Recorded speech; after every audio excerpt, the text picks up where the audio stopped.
மத்திய பட்ஜெட்டில் தமிழ்நாட்டிற்கு எந்த அறிவிப்பும் இடம்பெறவில்லை என்றும் பாராட்டும் அளவிலான அம்சங்கள் ஏதும் இல்லை என்றும் திமுக மாநிலங்களவை உறுப்பினர் திருச்சி சிவா தெரிவித்துள்ளார். முற்றிலும் தமிழகத்திற்கு விரோதமான பட்ஜெட் என்று காங்கிரஸ் எம்பி ஜோதிமணி கருத்து கூறியுள்ளார். சொல்லுகிற மாதிரி எதுவுமே இல்லை. 1.5 மணி நேரம் நாங்களும் காத்திருக்கோம். அதாவது பாராட்டத்தக்க அளவில் அல்லது பரவசப்படத்தக்க அளவில் எதிர்பார்த்த அளவிற்கு என்று பார்த்தோம் எதுவுமே இல்லை. அறிவித்தவைகள் எதுவுமே சாதாரண மக்களுக்கு பலன் தருவதாக இல்லை. இப்பொழுது வேக ரயில்களை பற்றி அவர் சொல்லியிருக்கிறார். அது கூட பார்த்தீங்கன்னா சென்னையிலிருந்து ஹைதராபாத், ஹைதராபாத்திலிருந்து சென்னை ஆக ஆந்திராவை சரியாக வைத்திருக்கிறார்.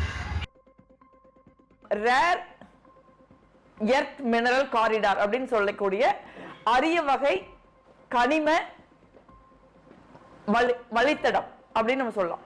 அதை எங்க அறிவிச்சிருக்காங்கன்னா தமிழ்நாடு, கேரளா, ஆந்திரா, ஒடிசா உட்பட கடற்கரையோர மாநிலங்கள் அறிவிச்சிருக்காங்க. இது மிக நிச்சயமாக அதானி போன்ற பாஜகவுக்கு நெருக்கமா இருக்கிற கார்ப்பரேட் நிறுவனங்கள் நமது மாநிலத்துக்குடைய இயற்கை வளங்களை சுரண்டுவதற்கான ஒரு விஷயம் அப்படின்னு தான் நம்ம பார்க்க வேண்டி இருக்கு. அதனால இதை நம்ம ரொம்ப கவனத்தோட எதிர்கொள்ளணும். இது முழுக்க முழுக்க எதிர்ப்புக்குரியது. அதை தான் நம்ம பார்க்க வேண்டிய தேவை இருக்கு. இந்த மாதிரி முழுக்க முழுக்க தமிழ்நாட்டுக்கும் தமிழக மக்களுக்கும் ஒரு மிக விரோதமான பட்ஜெட்.